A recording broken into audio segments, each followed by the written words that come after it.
This is going to be a video where I'm going to be teaching about finances and giving to others.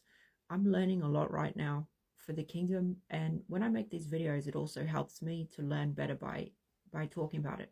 So we're going to talk about studying first. So in the word, it actually tells us to study and to study the word, and because this actually helps us to present ourselves to God as an approved worker who is not needing to be ashamed and who correctly handles the word of truth in 2 Timothy 2-15.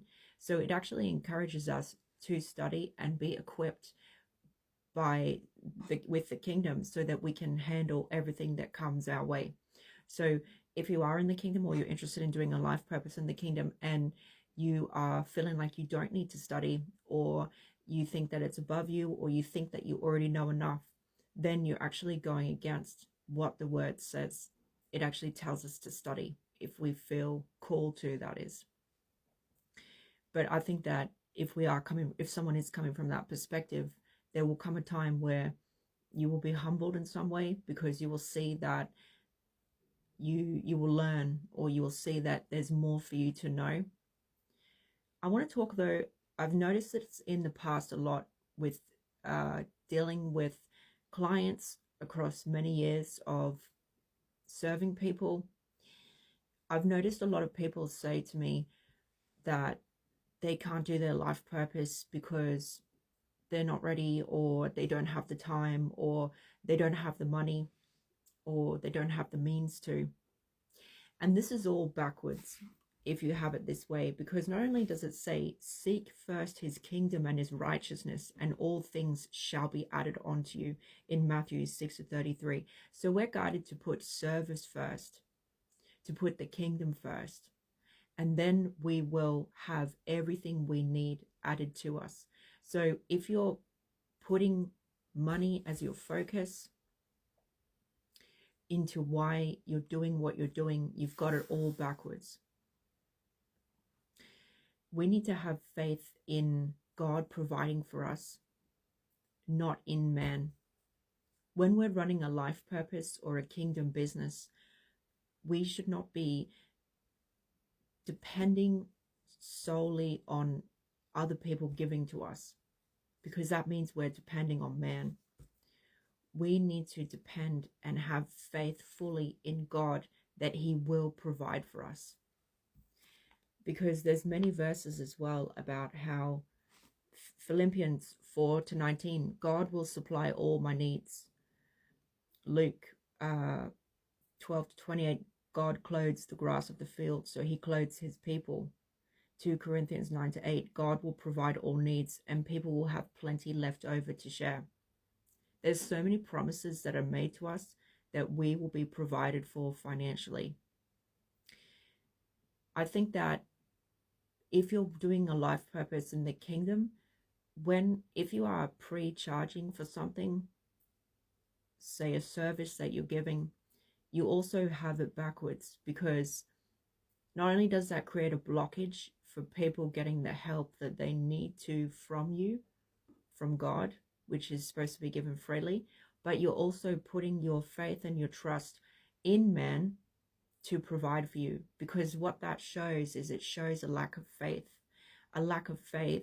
that you will be provided for by God, because you're asking for money. So if you had full faith in the promises that he makes, you would actually digest that he will provide for you, even if you're not charging a preset fee for something. So our faith is a spiritual, supernatural faith, and it's based on not what we have or don't have materially, but it's based in heaven. You cannot serve two masters at once. So you cannot serve God, the Almighty, and also Mammon, the demon on the throne for greed and wealth. Trust in him, not material things. Every person that's working for the kingdom, or that's doing a life purpose for the collective, they start at the bottom. And I've looked at it and I've seen it through a lot of books and other people's testimonies and other leaders talking. And I've noticed that they say they all have a similar story. And their story is they started from the bottom. They started with nothing materially, not in terms of their spiritual blessings. They started with yeah, absolutely nothing. They actually went through severe hardships where they had to learn to have faith and to rely on the Almighty, which the Almighty came and provided for them and adhered to the promises of the word that all our needs will be provided for. When you're focusing on money, or you're pre-charging for something, or you're focusing on other people giving to you, you're actually serving that other master. You're serving mammon, greed, instead of God. Not always, but I just feel called to say that. So living from the word, living from the promises that we're given, and being a giver as well. Giving with no expectation of anything in return. Give and it shall be given to you. So Hebrews 6:10 says, for God is not unjust. He will not forget your work and the love you have shown him as you have helped his people and continue to help them. So when we act on the word, we live from the word, we adhere to those promises that we know God needs to deliver on, those promises that he's given us. We can be a giver and give in ways that people need. And it doesn't go unnoticed. He sees everything. Jesus sees everything.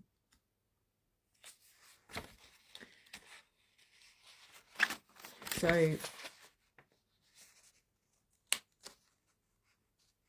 it's also about thinking about where our treasure is. And I kind of felt a little bit convicted this morning because I was just like sitting here and I was thinking to myself, I actually talked about this message. If some of you watched all of my videos, you might have watched this maybe 6 months or a year ago. I remember I did a video talking about how where we put our treasure is where our heart is. So I felt a bit convicted this morning because I was thinking about where I'm putting my heart. And I realized that it is not where it needs to be. So I think that we really need to make sure as well that we're putting our heart in the Almighty Creator. We're putting our heart in Jesus Christ. That's where our heart needs to be. Not in your life purpose, your goals, your selfish ambitions, your money, your material things, your achievements, but actually, or in your kingdom partner. But it actually needs to be in Jesus Christ and what you're doing for Jesus Christ in serving the kingdom. So, of course, it doesn't have to be, I'm not telling you what to do. I'm saying it doesn't have to be there. It's your choice, of course. But if we do put our heart in the right place, in something in heaven, imagine how enriched and blessed and full and amazing our life will be if we actually put our heart directly in Jesus Christ. Of course, I'm sure your kingdom partner gets a portion of your heart as well, but your treasure is there. So put your treasure in a very important place, because wealth, finances, material possessions, society acceptance is fleeting, it is weak, it will never be stable, it will never sustain you. It does not sustain you like eternal life with Jesus Christ does, and having an eternal relationship with him. So give to others, think about the kingdom, be a blessing to others, and put your faith directly in the promises that we're given and in the Almighty Creator, as opposed to man and what you're expecting to receive. If you're waiting for the right time to give to others, there's never going to be a right time in your life. Everyone starts from the bottom and works their way up.